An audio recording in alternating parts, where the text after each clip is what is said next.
हरियापुर राज्य चारों ओर जंगलों और सुंदरता से घिरा हुआ था। यहाँ राजा चंद्रसेन का शासन था, जो एक न्यायप्रिय और बुद्धिमान शासक माने जाते थे। परंतु एक अभाव उन्हें भीतर ही भीतर खोखला कर रहा था। चंद्रसेन गहरी सोच में उदास बैठा था। तभी यशोधरा वहाँ आ पहुँची। क्या बात है स्वामी, आप इतने उदास क्यों हैं? तुम अच्छी तरह से जानती हो यशोधरा कि हमारे विवाह को 20 वर्ष से अधिक हो चुके हैं, लेकिन हम अभी तक संतान के सुख से वंचित हैं। हाँ, कभी कभी तो हम सोचते हैं कि हमारे बाद हमारे इस राज्य का वारिस होगा कौन। हमने अपनी तरफ से पूरा प्रयास किया। हमने कई हवन करवाए, यज्ञ करवाए, लेकिन उसके बाद भी कुछ नहीं हुआ। हाँ, कुछ ना कुछ तो करना होगा, वरना हमारा ये राज्य किसी दूसरे वंश के हाथों में चला जाएगा। इतना कहकर राजा चंद्रसेन वहाँ से उठकर चला गया। उस रात की नींद उनकी आंखों से गायब थी।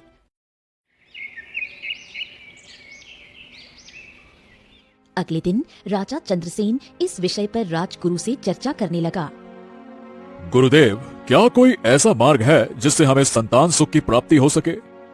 महाराज, हमारे हरिपुर गांव में वर्षों से दंत कथाएं चली आ रही हैं कि अगर कोई भी राजा अपनी रानी के साथ जंगल में जाकर जंगल की पूजा करे तो उसकी कोख हरी भरी हो सकती है। प्रयास करने में क्या जाता है, हो सकता है कि महारानी की कोख हरी भरी हो जाए। राजगुरु की बात राजा के दिल को छू गई। उन्हें एक नई उम्मीद की झलक दिखाई दी। अगले दिन राजा चंद्रसेन अपनी पत्नी यशोधरा को लेकर जंगल की ओर चल पड़े। पूजा के बाद वो दोनों शांत मन से वापस लौट आए। पर यशोधरा की कोख सूनी ही रही। राजा चंद्रसेन की संतान पाने की इच्छा असफल हो चुकी थी। तमाम प्रयासों के बाद भी उन्हें कोई उत्तर नहीं मिला। अब देखिए महाराज, संतान का प्राप्त होना अब मनुष्य के हाथ में तो नहीं है। आपने अपने पक्ष से हर संभव प्रयास कर लिया है। अब आपको खुद को किस्मत के सहारे छोड़ देना चाहिए। यदि आपकी किस्मत में संतान लिखी होगी तो वो अवश्य प्राप्त होगी, और यदि नहीं लिखी होगी तो विश्वास कीजिए, आप दूसरा विवाह करें या तीसरा, आपको संतान नहीं होगी। हाँ राजगुरु, हम कुछ समय अकेले रहना चाहते हैं। अब कुछ दिनों से मेरे मन में राज्य के कार्यों के प्रति भी रुचि नहीं रही। राजन, आप जिस चिंता से गुजर रहे हैं उससे मुक्त होना आवश्यक है, तभी आप पुनः राज्य के कार्यों में ध्यान दे पाएंगे। अच्छा, क्यों ना आप कुछ दिनों के लिए जंगल में शिकार करने चले जाएं। वैसे भी आपने कई दिनों से शिकार नहीं किया है। शिकार पर जाएंगे तो मन भी बहलेगा और चिंता भी दूर हो जाएगी महाराज। राजा चंद्रसेन को ये सुझाव अच्छा लगा। अगली सुबह वो अकेले घोड़े पर सवार होकर जंगल की ओर निकल पड़े। शाम ढलने लगी, पर कोई शिकार उन्हें नहीं मिला। थककर राजा चंद्रसेन एक वृक्ष के नीचे बैठ गए। ओहो, सुबह से भटक रहा हूँ पर एक भी शिकार ही नहीं मिला। क्या इस जंगल से सारे पशु लुप्त हो गए हैं? अब तो महल लौटना भी जोखिम भरा है। काफी देरी हो गई है। अच्छा तो यही होगा कि रात यहीं बिता लूं। राजा चंद्रसेन आंखें मूंद कर लेट गए। तभी एक तेज धमाके से उनकी नींद खुल गई। राजा चंद्रसेन ने देखा कि पास ही एक तालाब के किनारे घनी झाड़ियों में रंग बिरंगी किरणें चमक रही थीं। ये कैसा दृश्य है? राजा जैसे ही उसके पास गया तो वो आश्चर्यचकित रह गया। वहाँ एक विशालकाय तितली घायल अवस्था में थी। उसके पास एक नवजात कन्या रो रही थी। इतनी बड़ी तितली और ये नवजात कन्या, ये तो अत्यंत सुंदर है। तुम राजा चंद्रसेन हो? मैं तुम्हें पहचानती हूँ। तुम कौन हो और तुम इंसानी आवाज में कैसे बोल सकती हो? मैं चाहकर भी सब कुछ नहीं बता सकती। तुम इतना जान लो कि मैंने इस कन्या को जन्म दिया है। ये असंभव है। तितली किसी मनुष्य की संतान को कैसे जन्म दे सकती है? कुछ रहस्य समय से पहले नहीं खुलते राजन। ये मेरी पुत्री है। इसके प्राण संकट में है। इसे तुम अपने साथ ले जाओ। मेरी ये अंतिम प्रार्थना है। समय आने पर नियति मुझे मेरी पुत्री से फिर मिलाएगी। इतना बोलकर तितली रंग बिरंगी किरणों में विलीन होकर अदृश्य हो गई। नवजात कन्या का रोना थमने का नाम नहीं ले रहा था।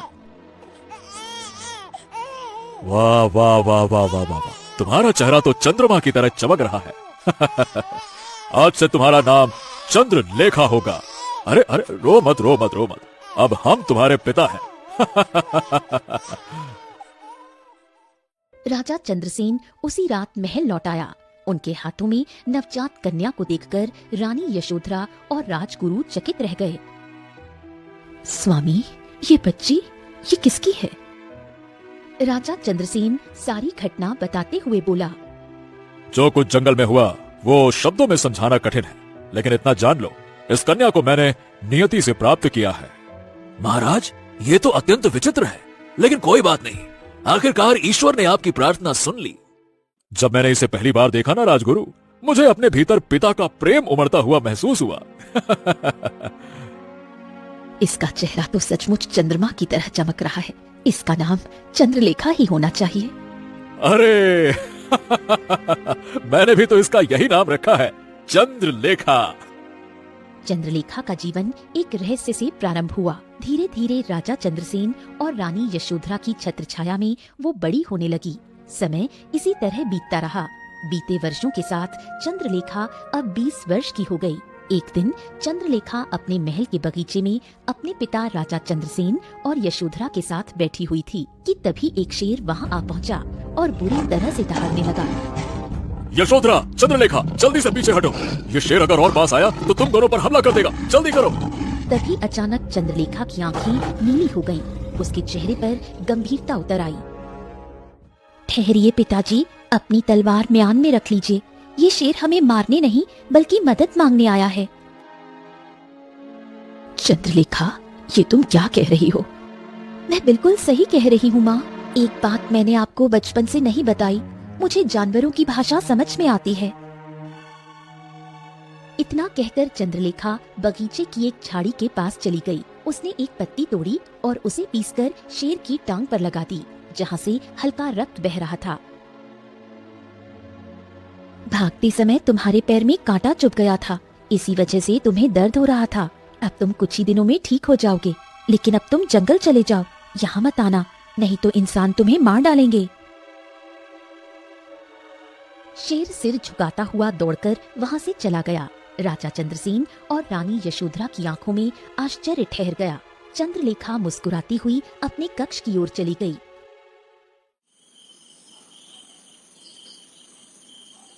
उसी रात चंद्रसेन अपनी पत्नी यशोधरा से बोला। यशोधरा, इसका मतलब है कि चंद्रलेखा के भीतर कुछ अद्भुत शक्तियां हैं। हाँ, जिस प्रकार से उसने आज शेर की मदद की और कहा कि उसे जानवरों की भाषा समझ में आती है, इससे तो स्पष्ट है कि वो सामान्य लड़की नहीं है। मुझे तो डर सता रहा है। किस बात का डर यशोधरा? ये तो अच्छी बात है। अब हमारे राज्य में केवल मनुष्य नहीं बल्कि जानवर भी सुखी रहेंगे।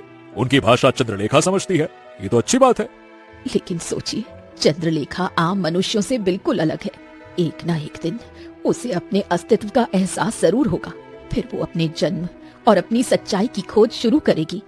हाँ, चिंता मत करो यशोधरा, मुझे याद है। उस विशाल तितली ने मुझसे साफ साफ कहा था कि नियति एक दिन उसे चंद्रलेखा से जरूर मिलाएगी। लेकिन देखो रानी, अगर हमने चंद्रलेखा को सच्चे हृदय से बेटी जैसा प्रेम दिया है ना, तो वो हमें कभी छोड़कर नहीं जाएगी।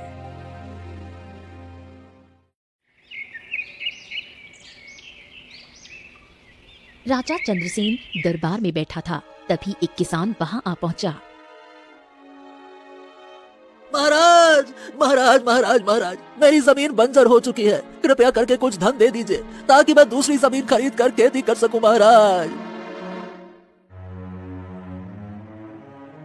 अगर तुम्हारी बंजर जमीन फिर से हरी भरी हो जाए तो कैसा रहेगा? हाँ, राजकुमारी, इससे अधिक प्रसन्नता की बात भला क्या होगी? वो जमीन तो मेरे पूर्वजों की निशानी है राजकुमारी। पिताजी, मैं इस किसान की जमीन को देखना चाहती हूँ। तुम्हें वहां जाना है? ठीक है, लेकिन हम भी तुम्हारे साथ चलेंगे। कुछ ही देर में राजा चंद्रसेन और राजकुमारी चंद्रलेखा उस किसान की जमीन पर खड़े थे। तभी चंद्रलेखा की आंखें नीली हो गईं। उसने जमीन पर हाथ रखा और कुछ ही पल में वहाँ हरियाली उगने लगी। देखते ही देखते पूरा खेत हरा भरा हो गया। हाँ हाँ महाराज, महाराज, ये तो चमत्कार हो गया। राजकुमारी ने तो मेरी जमीन को हरी भरी कर दिया। महाराज, इस तरह से तो हमारे राज्य में कभी अकाल ही नहीं पड़ेगा। चंद्रलेखा, ये तुमने कैसे किया? पिताजी, पता नहीं, जब भी कोई मुसीबत में होता है मेरी अंतरात्मा से एक आवाज आती है और मेरा मन कुछ करने को कहता है। जब मैं वैसा करती हूँ तो सामने वाले की मुसीबत दूर हो जाती है और जब उसकी तकलीफ कम होती है तो मुझे बहुत शांति मिलती है। ऐसा मेरे साथ क्यों हो रहा है मुझे नहीं पता, लेकिन विश्वास कीजिए मैं स्वयं बहुत गहरी चिंता में हूँ।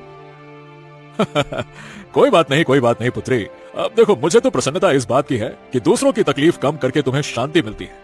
इसका मतलब ये है कि तुम्हारे भीतर जो भी जादुई शक्तियां हैं वो दूसरों की भलाई के लिए हैं।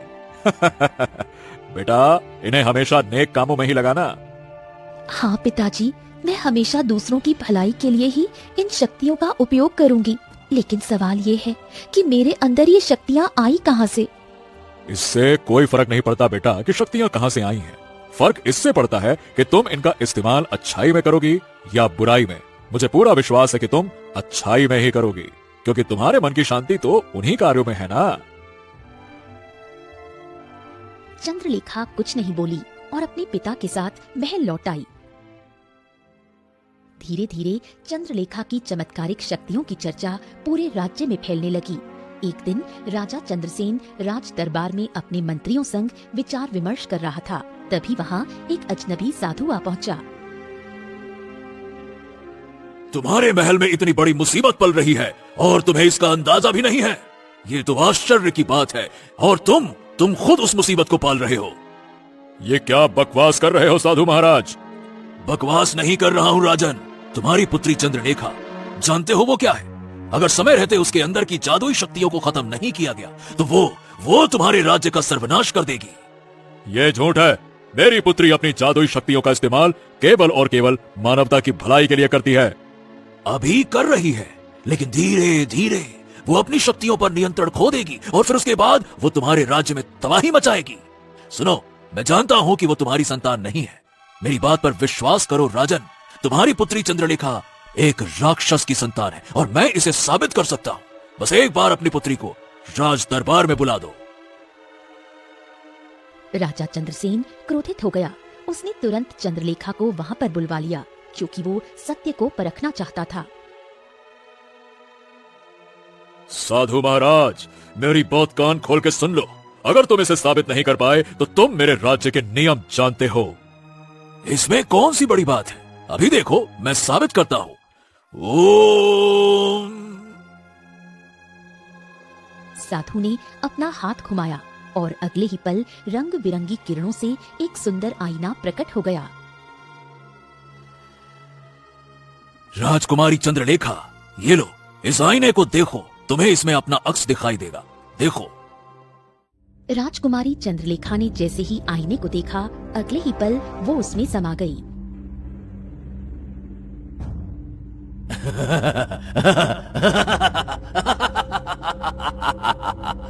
मूर्ख राजा, बरसों से मैं इसी की तलाश में था। जब मुझे पता लगा कि राजा चंद्रसेन की पुत्री में अद्भुत शक्तियां हैं, वो जानवरों से बात कर सकती है और बंजर खेतों को हरा भरा कर सकती है। मैं समझ गया, जिसकी मुझे तलाश थी ये वही है। मैं कोई साधु वाधु नहीं हूँ, मैं तांत्रिक हूँ, तांत्रिक। तेरी चंद्रलेखा को मैंने अपने जादुई आईने की दुनिया में कैद कर लिया है। मेरे अलावा और कोई इसे बाहर नहीं निकाल सकता। तभी आईने के भीतर चंद्रलेखा की आंखें नीली हो गईं। अचानक कांच चटक कर टूट गया और चंद्रलेखा बाहर आ गई। कांच के टुकड़े चारों ओर बिखर गए। हाँ, अरे ये तो मेरी उम्मीद से कहीं ज्यादा शक्तिशाली निकली। अरे इस आईने से तो बाहर निकलना ही नामुमकिन था, लेकिन इसने कर दिखाया। ओह, इसका मतलब कि ये अपनी माँ से भी ज्यादा शक्तिशाली है। तुम किसकी बात कर रहे हो? ये मत समझना कि मैं हार गया। ओम ह्रीं क्लीं, मैं वापस आऊंगा। इतना कहकर तांत्रिक रंग बिरंगी किरणों से वहाँ से गायब हो गया। चंद्रलेखा बुरी तरह से विचलित हो गई और अपने कक्ष की खिड़की पर आकर खड़ी हो गई। कुछ देर बाद राजा चंद्रसेन और रानी यशोधरा वहाँ पहुँच गए। पिताजी, वो तांत्रिक मेरी माँ का जिक्र कर रहा था, जबकि मेरी माँ तो मेरे सामने खड़ी है। मुझे बताइए कि सच्चाई क्या है? कौन था वो तांत्रिक और मेरे अंदर जादुई शक्तियाँ क्यों हैं? आपने कभी मुझे सब कुछ स्पष्ट क्यों नहीं बताया? मैं नहीं, कुछ मत कहिए। नहीं यशोधरा, अब इस सच्चाई को हम ज्यादा दिन तक छुपा नहीं सकते। हमें यह सच बताना ही होगा। देखो बेटी, यह सच है कि तुम हमारी संतान नहीं हो। बरसों पहले तुम हमें घने जंगल में मिली थी। राजा चंद्रसेन उस दिन की पूरी घटना विस्तार से चंद्रलेखा को बताने लगा। तो मैं एक तितली की संतान हूँ? हाँ, सच्चाई तो यही है। वो एक तितली थी या कुछ और, ये हमें नहीं पता, लेकिन जब मेरी उससे बातचीत हुई तब वो एक विशाल तितली के रूप में थी। चंद्रलेखा गहरी सोच में डूब गई। तो फिर मुझे उससे मिलना होगा। मुझे अपनी सच्चाई जाननी बहुत जरूरी है। लेकिन बेटी, हमें डर है कि तुम कहीं हमें छोड़ कर न चली जाओ। नहीं पिताजी, आप स्वयं सोचिए, मेरा सच्चाई का पता लगाना कितना आवश्यक है। वो तांत्रिक जो अभी आया था कितना शक्तिशाली था। उसने फिर धमकी दी है कि वो वापस आएगा। इससे पहले कि वो मुझ पर कोई और जादू आजमाए, मुझे अपने अस्तित्व का पता लगाना ही होगा। ठीक है बेटी, जैसी तेरी इच्छा। लेकिन बेटा, तुम अपने अतीत का पता कैसे लगाओगी? मैं उसी जंगल में जाऊंगी जहाँ बरसों पहले आपने मुझे पाया था। तो मैं भी साथ चलूंगा। नहीं पिताजी, मैं आपके जीवन को खतरे में नहीं डाल सकती। मुझ पर भरोसा रखिए, मैं वापस जरूर आऊंगी। चंद्रलेखा महल से निकल पड़ी। अपने घोड़े पर सवार होकर वो उसी जंगल की ओर बढ़ी जहाँ बरसों पहले उसका भाग्य लिखा गया था। कुछ देर बाद चंद्रलेखा एक घने जंगल में खड़ी थी। तभी उसके कानों में एक भारी आवाज गूंजी। कौन हो तुम?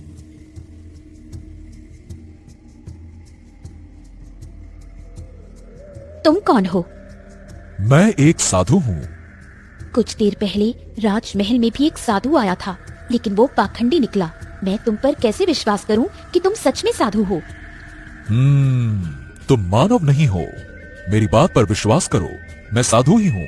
मैं अपनी जादुई शक्तियों से देख सकता हूँ कि तुम एक सामान्य मनुष्य नहीं हो। यदि तुम चाहो तो स्वयं पहचान सकती हो कि मेरा स्वभाव कैसा है। ये सुनकर चंद्रलेखा चौंक गई। अचानक उसकी आंखें नीली हो गईं और कुछ क्षणों बाद सामान्य हो गईं। मेरा नाम चंद्रलेखा है और अब मैं जान गई हूँ कि आप वास्तव में एक साधु हैं। लगता है तुम्हें अपनी पूरी शक्तियों का ज्ञान नहीं है। कोई बात नहीं, धीरे धीरे वो शक्तियां तुम्हारे भीतर लौट रही हैं। तुम ये बताओ कि यहाँ क्यों आई हो? चंद्रलेखा ने साधु को पूरी घटना विस्तार से सुनाई। साधु ये सब सुनकर स्तब्ध रह गया। ओह, तो इसका अर्थ है कि तुम उसी परी की संतान हो जिसे वर्षों पहले एक तांत्रिक ने अपने काले जादू से तितली में बदल दिया था। दुर्भाग्यवश वो परी उस समय गर्भवती थी। आप ये सब कैसे जानते हैं? मैंने उस बेचारी परी को बचाने की बहुत कोशिश की थी, लेकिन वो तांत्रिक बहुत घातक तंत्र क्रिया करके आया था। मेरी शक्तियां उसके आगे निष्क्रिय हो गईं। लेकिन अब तुम ही हो जो उसका सामना कर सकती हो। देखो, मैं जानता हूं कि उसने तुम्हारी माँ को कहां कैद कर रखा है। राजमहल में जो तांत्रिक आया था वही है जिसने तुम्हारी माँ को बंदी बनाया है। उसे शायद ज्ञात हो गया है कि तुम परी की संतान हो। वो वर्षों पहले से तुम्हारे पीछे पड़ा था।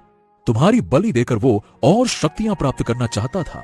मान के चलो कि वो अमर बनना चाहता था।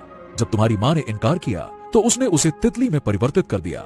मैं वहां पहुंचा और अपनी कुछ शक्तियों से तुम्हारी माँ को थोड़ी देर के लिए ओझल करने में सफल रहा। लेकिन जब वो पुनः प्रकट हुई तो वो घायल थी और उसके गर्भ का कोई चिन्ह नहीं था। तांत्रिक ने कई बार पूछा कि उसने अपनी संतान को कहां छुपाया, लेकिन तुम्हारी माँ ने कभी नहीं बताया। वो उसे अब भी लगातार प्रताड़ित कर रहा है।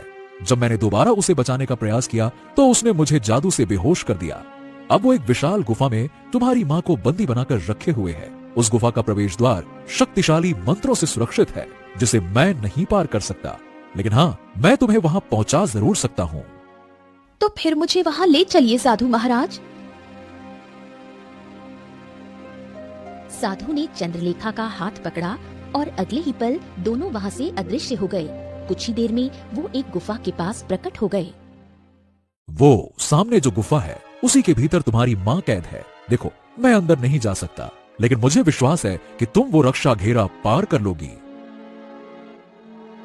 चंद्रलेखा निर्भीक होकर गुफा के भीतर प्रवेश कर गई। भीतर एक विशाल तितली दर्द से करहा रही थी और सामने वो तांत्रिक खड़ा था जो राजमहल में आया था। अच्छा, तो तू पता करते करते यहाँ तक पहुँच गई। लेकिन अब तू यहाँ से बाहर नहीं जा पाएगी। पर यह कैसे संभव है? मैंने जो अभिमंत्रित घेरा गुफा के बाहर बनाया था उसे तो कोई पार ही नहीं कर सकता। तुझे तो वहीं राख हो जाना चाहिए था। ओह, शायद मैं भूल गया था कि तू अपनी माँ से भी अधिक शक्तिशाली है। चंद्रलेखा की आंखें अब नीली नहीं लाल हो गई। उसकी आंखों से अग्नि शिखाएं निकलने लगी और तांत्रिक के शरीर पर पड़ने लगी। ये कैसे संभव है?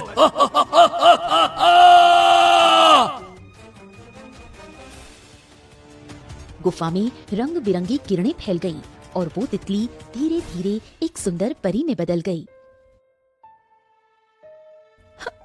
मैं तुम्हें पहचान गई हूँ। तुम मेरी पुत्री हो। बरसों पहले मैं पृथ्वी पर भ्रमण के लिए गई थी। राजा चंद्रसेन का राज्य मुझे अत्यंत प्रिय लगा। मैं गर्भवती थी और यहीं ठहर गई। इसी बीच उस तांत्रिक की दृष्टि मुझ पर पड़ी। वो मेरी संतान की बलि देकर अमर होना चाहता था। जब मैंने मना किया तो उसने मेरी शक्तियां छीन ली, मुझे तितली में बदल दिया और यहाँ कैद कर लिया। सौभाग्य से एक साधु वहां आ पहुंचा और मुझे उसकी दृष्टि से ओझल कर दिया। जब मेरी चेतना लौटी तुम जन्म ले चुकी थी और राजा चंद्रसेन मेरे सामने खड़ा था। मैंने तुम्हारी रक्षा के लिए तुम्हें उन्हें सौंप दिया। मैं सच्चाई बताना चाहती थी पर डरती थी कि कहीं वो विश्वास न करे।